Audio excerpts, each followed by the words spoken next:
Hey everybody, it's Tim with Broken Dice, bringing you a quick little channel update. Got some stuff done for my Romans. I've got a Ballista and 3 Scorpions done. Let's take a look at Mr. Ballista here.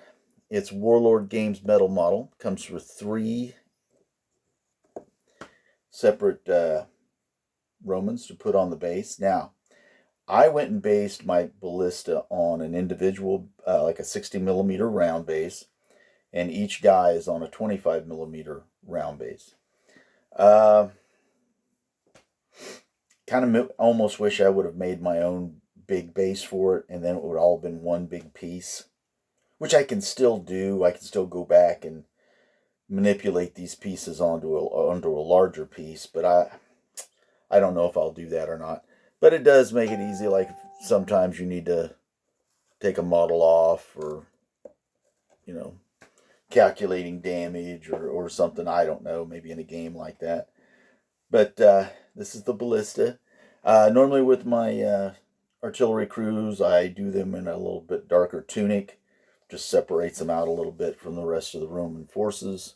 A lot of P3 paints, Games Workshop contrast paints, lots of Vallejo, especially for all the wood grains and stuff. I normally do my stuff like this darker, and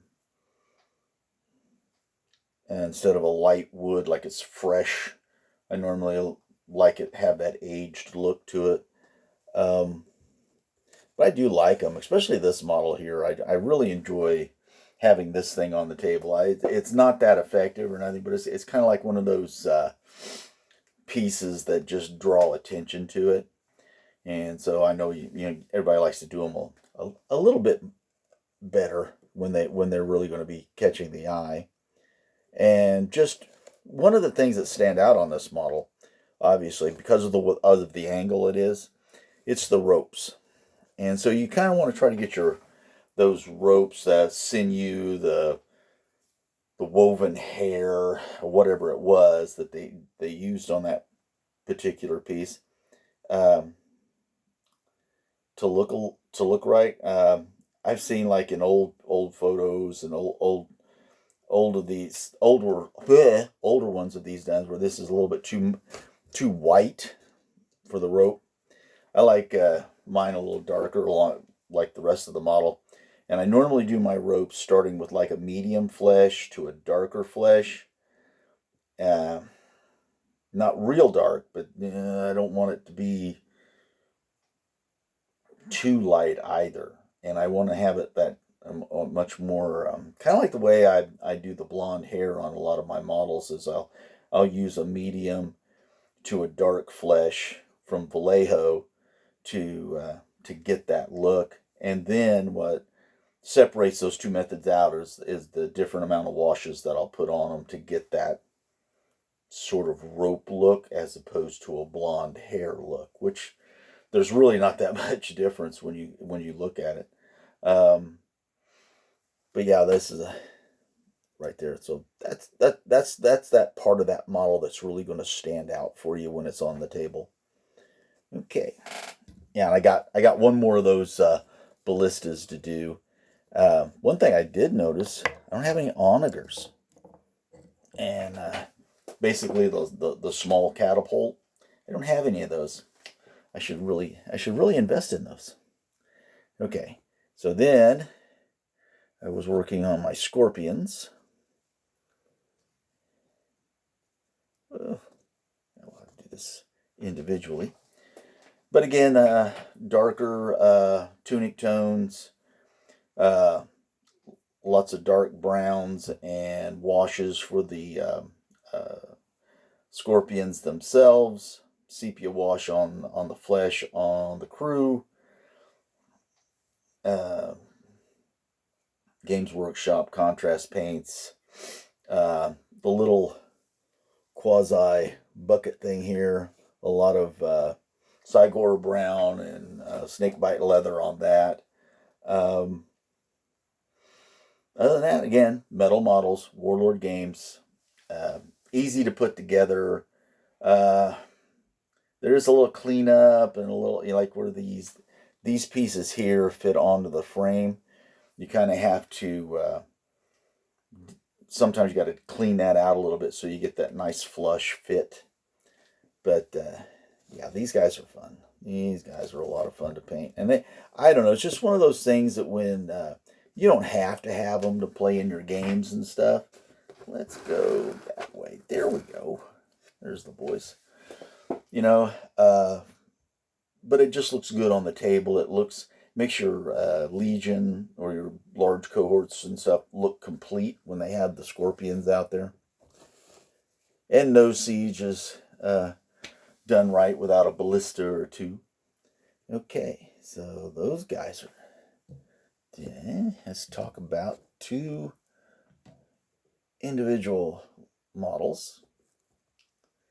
And I do believe these represent the Centurion that was positioned at the rear of the cohort.